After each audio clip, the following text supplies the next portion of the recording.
Sa mga OFW na gusto rin mag-bid ng mga foreclosed property sa Pag-ibig, ito yung mga documents na pinasa ko.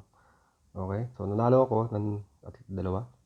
So, instruction to bidders, makukuha mo to dun sa mismong Pag-ibig website. Kailangan mo siya pirmahan.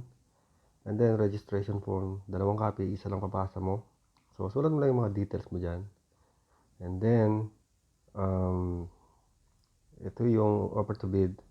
So, madali lang naman yan. Ilagay mo yung location ng property na gusto mo. Ayun yung offer mo na bid. And then yung pirma sa ilalim.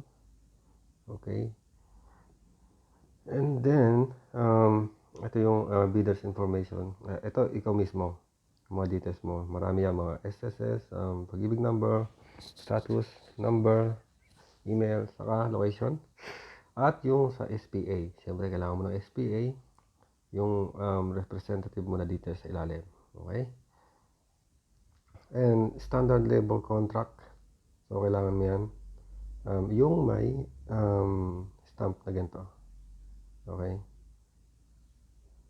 And then, ito pinasa ko rin yung itinerary na ticket.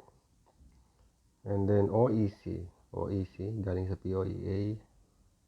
At passport and visa with stamp. So, ano ba? At siyempre, importante itong SPA. So, itong SPA ay galing mismo doon sa Pag-ibig Fund. Nag-inquire ako doon nung nagbakasyon ako. So, kailangan mo gawa ng SPA bago ka umalis ng Pilipinas. Yun yung ginawa ko, okay? So, kung merong ibang way, so pwede mo i-comment sa ilalim para ma-share natin sa iba na OFW na gusto rin bumili ng property and then parentahan. So, para pag-uwi nila, so meron pa silang income sa tulad ko. So, yun lang. So, next time maglalagay ako ng video paano fill up ng registration form. Saka yung mga process na sa ongoing process kami, share ko rin yung lahat. Okay? Saka yung mga binayaran namin para makuha yung property. So, yun lang.